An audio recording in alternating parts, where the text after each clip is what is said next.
What if the whispers you hear at night aren't just the wind, but the voices of the dead calling your name? If that sends chills down your spine, you're in the right place. Keep watching and hit that subscribe button now so you don't miss the terrifying conclusion and more spine-tingling stories like this. Welcome back to Fearborn Stories, where we dive into the darkest corners of the unknown. Tonight, I've got a bone-chilling tale of suspense and horror that will keep you on the edge of your seat.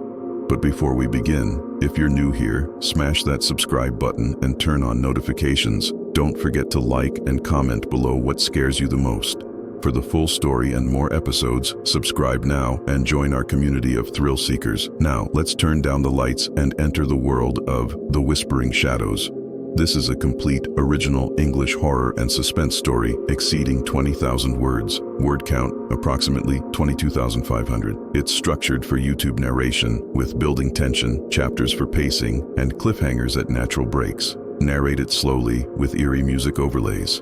In the fading light of a stormy autumn evening, Emily Hargrove drove her battered old sedan down the winding road toward Eldridge Hollow.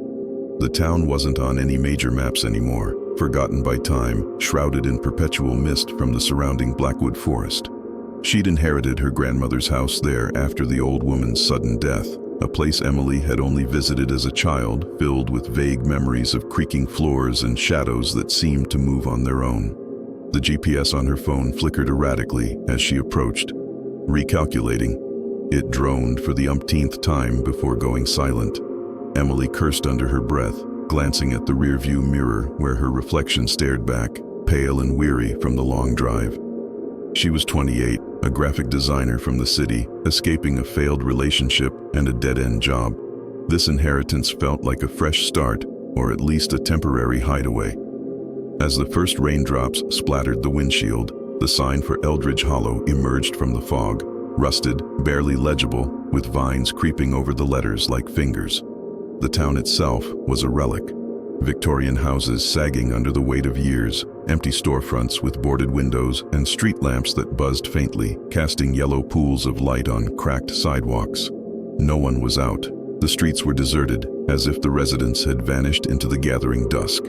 Emily pulled up to 47 Maple Lane, the house looming like a sentinel at the edge of the forest. It was a two-story Gothic structure with pointed arches, peeling black paint, and a turret that pierced the sky like a dagger. The key from the lawyer's envelope fit the lock with a reluctant click, and the door swung open on hinges that screamed in protest. Inside, the air was thick with dust and the faint scent of lavender, her grandmother's favorite.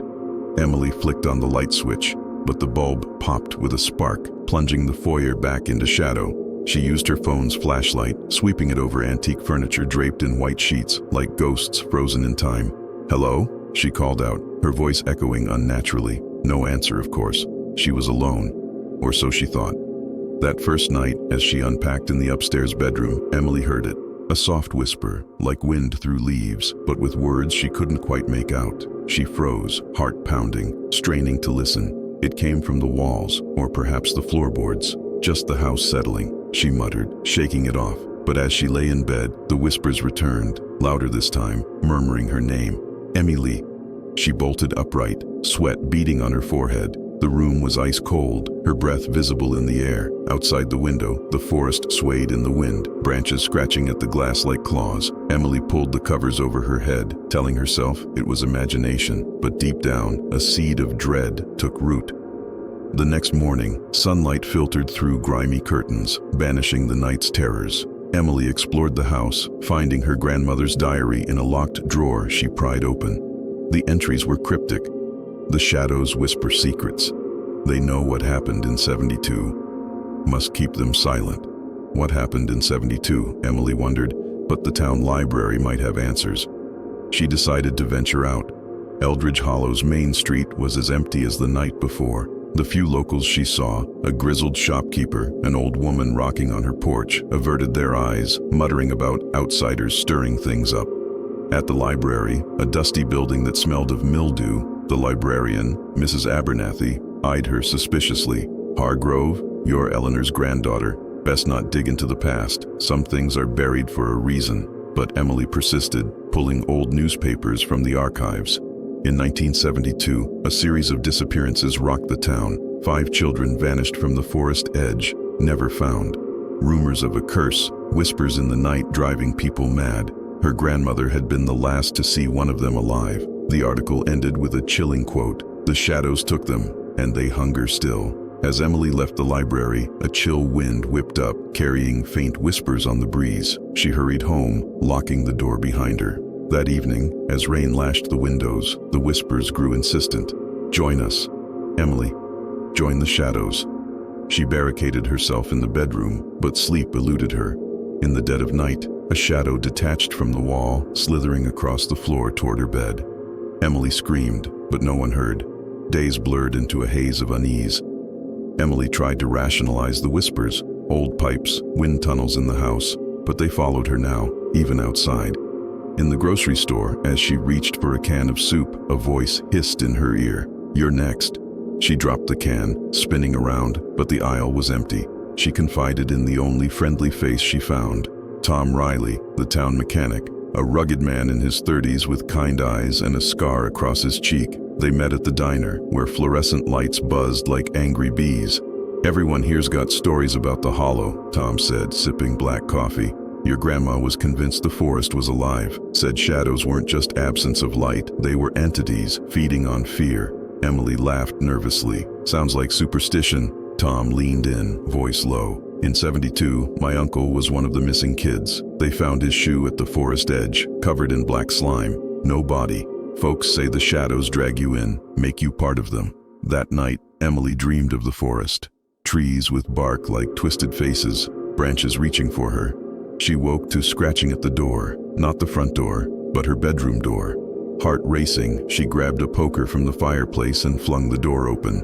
The hallway was empty, but on the floor, etched in dust, were words, "We see you." Panic set in. She called her ex, Mark, but the line crackled with static, whispers overlaying his voice. "Emily, what's wrong? Emily, join us." She hung up, trembling. Desperate for answers, she delved deeper into the diary. Her grandmother wrote of a ritual, a way to silence the shadows, involving a mirror in the attic and chanting old words. But the cost is high. The entry warned, "One life for peace." The attic was a labyrinth of forgotten relics, trunks of yellowed clothes, cracked portraits of stern ancestors, and in the corner, a full-length mirror covered in a tarp. Emily pulled it off, dust billowing. Her reflection stared back, but something was off. The eyes in the mirror blinked when she didn't. She recoiled, but curiosity won, reciting the words from the diary, "Umbra silentium, lumen vincit." The mirror fogged, and a face emerged, not hers, a child's, pale and hollow-eyed, mouth open in a silent scream. The whispers exploded around her, a cacophony of voices. "You can't silence us. We are eternal." Emily fled the attic, locking it behind her, but the shadows followed, pooling in corners, watching. Tom came over the next day, tools in hand, pretending to fix a leak but really to check on her. "You look like you've seen a ghost," he said. "Worse," she replied, showing him the diary. Together, they researched at his place, a cozy cabin on the town's outskirts. Old books spoke of the Blackwood Curse. In the 1800s, settlers disturbed an ancient burial ground, unleashing shadow spirits that fed on the living's fears, growing stronger with each victim. As night fell, the power went out. Candles flickered, casting long shadows. "They're here," Emily whispered. A knock at the door, slow, deliberate. Tom opened it to nothing but darkness. Then, from the woods, eyes glowed, dozens of them, unblinking. They barricaded the doors, but the whispers infiltrated. "Tom, remember your uncle? He's with us now. Join him." Tom paled. "We need to end this." The town meeting hall was their next stop, where elders gathered under dim lights. Mrs. Abernathy presided, her face a map of wrinkles. "The Hargroves started this," she accused. "Your great-grandfather led the settlers who desecrated the ground." Emily demanded truth. Reluctantly, they revealed the shadows were vengeful spirits of indigenous people massacred, bound to the forest. Every generation, they claimed a sacrifice to appease them. In '72, the children were offered, but it wasn't enough. Her grandmother refused to continue the ritual, sealing the house as a ward. "But the ward's breaking," an old man croaked. "With Eleanor's death, the shadows are free." That night, back at the house, Emily prepared the ritual. Tom stood guard downstairs while she ascended to the attic. The mirror pulsed with dark energy. Chanting the words, she felt a pull, like her soul being tugged. Visions assaulted her, the massacre, blood soaking the earth, children screaming as shadows engulfed them, her grandmother, young, performing the rite, sacrificing a stranger to bind the spirits. The mirror cracked, and shadows poured out, coiling around her. "You are the key," they hissed. "Your bloodline ends here." Emily fought, smashing the mirror with the poker. Shards flew, and the whispers turned to shrieks. Downstairs, Tom yelled as shadows attacked him. She rushed down, finding him pinned, tendrils wrapping his throat. Grabbing salt from the kitchen, folklore said it repelled spirits. She threw it, the shadows recoiling. They escaped to the forest edge, where the curse originated. "We have to confront them," Tom gasped. Deep in the woods, trees closed in, whispers deafening. They found the burial ground, stones arranged in a circle, pulsing with black light. The shadows manifested, twisted forms of the lost, including the children, eyes pleading yet malevolent. "You disturbed our rest," a collective voice boomed. "Give us a life, or we take all." Emily realized the truth. Her grandmother hadn't sacrificed innocence. She'd offered herself piecemeal, her sanity, her years. But Emily refused. "Take me instead," she offered, but Tom pulled her back. "No, there's another way." He revealed a hidden knife, etched with symbols. "My family kept this. It severs the bond." As shadows lunged, he plunged it into the central stone. An explosion of light and dark clashed, screams echoing. When it cleared, silence, the whispers gone. But as they limped back, Emily heard a faint murmur. "Not over. We wait." Peace lasted a week. Emily and Tom grew closer, sharing stories by the fire. But doubts crept in. Was it really over? One evening, while cleaning the attic shards, Emily cut her finger. Blood dripped on the floor, and whispers returned, faint, but there. She confided in Tom. "They're not gone, just weakened." They delved deeper, finding a hidden basement under the house. Inside, walls scrawled with runes, and a journal from her great-grandfather. He'd made a pact with the shadows for power, betraying the settlers.